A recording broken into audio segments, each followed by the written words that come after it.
지금부터 2025년 3월 13일 기준 시가총액 상위 20종목의 주가와 수급 그래프를 빠르게 확인해 보겠습니다. 먼저 삼성전자는 지난 1년 동안 외국인이 15조 가까운 매도세를 보이며 주가 역시 25% 이상 하락해 있습니다. 이 기간 동안 기관은 거의 매매에 참여하지 않는 관망하는 수준을 보여주었습니다. 30% 이상의 하락률을 찍고 나서부터는 외국인의 매도에도 불구하고 저점을 유지하는 모습을 보니 거의 바닥에 근접한 것 같다라는 말씀을 여러 차례 드린 바 있습니다. 외국인과 기관의 순매수가 유입될 경우 가파른 반등이 나올 수도 있는 종목이라고 생각합니다. 다음으로 SK하이닉스입니다. 보다시피 SK하이닉스는 주가의 변동성이 매우 커서 50%까지 상승했다가 다시 보합 수준까지 하락한 이후 주가는 또다시 40%까지 상승했다가 현재는 27.38%에 머물러 있습니다. 수급에 비해 주가가 더 민감하게 움직이는 종목이라고 할 수 있겠습니다. LG에너지솔루션의 경우 수급 그래프에 비해 주가는 과도하게 하락해 있는 모습을 보여주고 있습니다. 수급과 주가 간의 괴리가 발생하고는 있으나 수급의 매수 규모가 시가총액에 비해 상대적으로 낮은 4천억 원에 그친다는 것은 매우 아쉬운 부분입니다. 삼성바이오로직스의 경우 수급과 주가 간의 괴리가 생기자 이를 바로 메꿔주는 모습이 포착되었으며 최근 들어 수급과 주가 간의 괴리가 다시 한번 발생하고 있는 상황입니다. 현대차의 경우 수급과 주가 간의 괴리가 발생하였으나 주가 상승으로 인해 두 그래프가 다시 만난 것이 아니라 오히려 수급이 악화되면서 두 그래프가 만나 아쉬움을 보여주는 종목이었습니다. 하지만 이 안 좋은 수급 여건 속에서도 어느 정도 바닥을 보여주는 징후들이 포착되었습니다. 최근 일시적으로 저점을 하향 이탈하긴 했으나 향후 수급 반전을 기대할 수 있을 정도로 현재 주가는 메리트 있는 가격대라고 생각합니다. 셀트리온은 지난 1년 동안 외국인은 매도, 기관은 매수하는 패턴을 보여주고 있으며 주가 상승률은 8.92%에 달했습니다. 다음은 기아입니다. 수급과 주가의 그래프가 상당히 일치하는 흐름을 보여주고 있고 주가는 바닥을 탈출하려는 듯한 움직임을 보여주고 있습니다.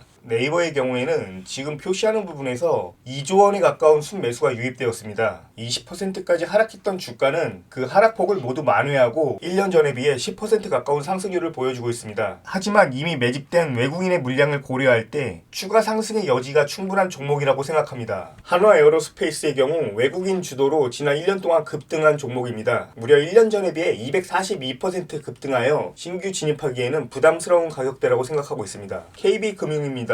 상반된 외국인과 기관의 매매 패턴 속에 주가는 1년 전에 비해 60%가량 상승했다가 현재는 20% 상승한 수준까지 하락해 있는 상태입니다. HD현대중공업의 경우 1년 전에 비해 한때 200% 넘는 수익률을 기록하였으나 최근 일정 부분 하락폭을 반납하였음에도 불구하고 주가는 150% 넘게 급등한 상황입니다. 더구나 최근 들어 외국인의 차익 실현 매물이 8천억 이상 나온 것으로 확인되고 있습니다. 매매에 주의할 필요가 있겠습니다. 바로 제가 찾고 있는 종목이 포스코 홀딩스 같은 종목이었습니다. 지난 1년 동안 수급은 천천히 상승하였으나 주가는 가파르게 하락한 종목. 이 시점에 포스코 홀딩스에 관한 영상을 자주 업로드하였고 현재 주가는 바닥 대비 20% 이상 상승한 상황입니다. 하지만 수급 그래프와 주가 간의 괴리가 있고 더구나 시작점의 위치가 다르기 때문에 앞으로 추가 상승할 여지는 충분하다고 생각합니다. 현대모비스의 차트입니다. 지난 1년 동안 외국인과 기관이 6천억가량 순매수하였으나 주가는 15%가량 하락한 뒤 현재는 보합 수준까지 반등해 있습니다.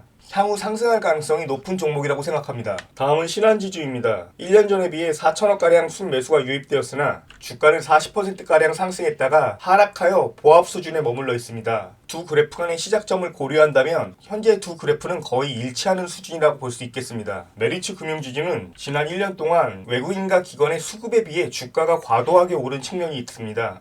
고려하여는 개별적인 이슈로 인해 주가가 급등락하였기 때문에 수급 분석이 의미가 없다고 생각합니다. 한화오션은 지난 1년 동안 200% 급등한 종목으로 주가 그래프가 수급 그래프를 압도하고 있습니다. 매우 특이한 케이스라고 할 수 있습니다. SK이노베이션은 지난 1년 동안 기관의 순매수에 힘입어 20% 가까이 상승하였습니다. 이미 상승을 하기 직전에 외국인과 기관은 매수하였으나 주가는 그다지 상승하지 못했던 시점에 영상으로 자주 언급했던 종목으로 영상 업로드 이후 20%가량 급등한 수급 분석으로 찾아낸 대표적인 종목이라고 할 수 있습니다. 삼성물산의 경우 지난 1년 동안 외국인과 기관 합계 2천억 이상의 순매수가 발생하였으나 주가는 20% 넘게 하락해 있는 상황입니다. 수급과 주가 간의 괴리가 발생한 종목으로서 향후 움직임을 주시해야겠습니다. 다만 시가총액 대비 외국인과 기관의 합계 순매수 금액은 다소 아쉬운 수준입니다. 카카오는 수급 그래프와 주가 그래프가 매우 유사한 모습을 보여주는 가운데 지난 1년 동안 20% 가까이 하락하였습니다. 다만 최근 들어 외국인이 5천억 가까운 순매수를 기록하고 있어 향후 움직임을 기대하게 만드는 종목입니다. 이상으로 2025년 3월 13일 시가총액 상위 20종목의 주가와 수급을 비교해보았습니다. 영상이 유익하셨다면 좋아요와 구독 부탁드리겠습니다.